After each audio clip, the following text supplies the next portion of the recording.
আপনারা জানেন আজ হালি শহরে মৃত তৃণমূল কর্মীর বাড়িতে গিয়েছিলেন প্রাক্তন মুখ্যমন্ত্রী মমতা বন্দ্যোপাধ্যায় এবং সেই সময় তাকে লক্ষ্য করে স্লোগান দেওয়া হয়, ডাকাত রানী বলে স্লোগান দেওয়া হয় এবং এরই পাশাপাশি তার গাড়িকে ঘিরে ধরে বিক্ষোভ দেখান এলাকাবাসীরা বলে অভিযোগ। উত্তেজনা, গাড়িতে ছোড়া হয় কাদা, জুতো। বিক্ষোভ থেকে চোর চোর স্লোগান ওঠে, ডাকাত রানী স্লোগান ওঠে মমতাকে উদ্দেশ্য করে। বিক্ষোভ থেকে চোর চোর স্লোগান ওঠে।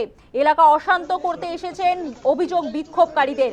মমতাকে ডাকাত রানী বলেও কটাক্ষ বিক্ষোভকারীদের। ইট পাথর মেরেছে বিজেপি, পুলিশের সামনে হামলা, পশ্চিমবঙ্গ গুন্ডাদের হাতে চলে গিয়েছে মন্তব্য করেছেন মমতা। যে খবরের দিকে আমাদের নজর রয়েছে, আজ হালি শহরে গিয়েছিলেন প্রাক্তন মুখ্যমন্ত্রী মমতা বন্দ্যোপাধ্যায়, তাকে লক্ষ্য করে চোর চোর স্লোগান ওঠে।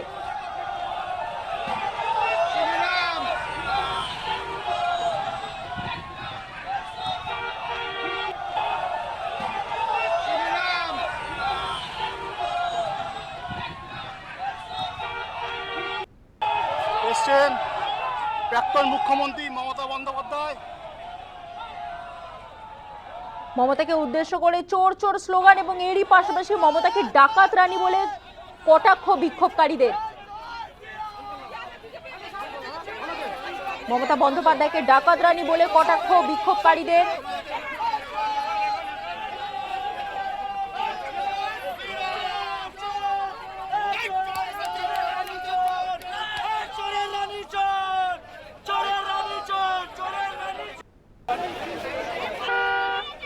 মমতাকে উদ্দেশ্য করে চোরের রানী, ডাকাত রানী বলে কটাক্ষ স্থানীয় বাসিন্দাদের। বিক্ষোভকারীরা বিক্ষোভ দেখান, এমনকি মমতার গাড়ি আটকে ধরে বিক্ষোভ দেখাতে শুরু করেন। উত্তেজনা ছড়ায় এলাকায়।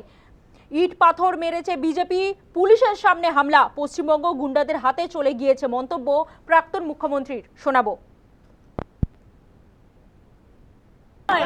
বিজেপিকে জোগাড় করে এখানকার লোকাল আইসি যিনি এই হত্যাকাণ্ডের ঘটনায় ইনভলভ, যিনি হত্যাকাণ্ডে ইনভলভ, তিনি নিজে বাইরে থেকে বিজেপি তারা আমাদের গাড়িতে অস্ত্রাস্ত্র গালিগালাজ এবং এত বড় বড় ইট মেরেছে।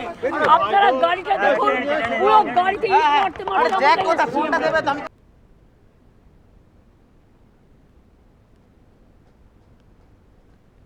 চুরি করেছেন তাই চোর বলছে, প্রতিক্রিয়া দিয়েছেন মুখ্যমন্ত্রী শুভেন্দু অধিকারী। শুনুন। এত বিপুল জনরস, আপনি তো আজকে অভয়ের বাড়িতে যেতে পারতেন ক্ষমা চাইতে, গামছা নিয়ে যেতে পারতেন, গলায় গামছা দিয়ে বলতে পারতেন এটার উপর দিয়েই তো গেছেন রত্নাদি ভুল করেছি ক্ষমা করুন। আমার বিশ্বাস তিনি ক্ষমা করে দিতেন, হয়তো বা করতেন কিনা আমি জানি না।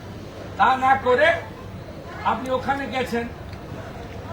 যেদিন আপনি অভয়াকে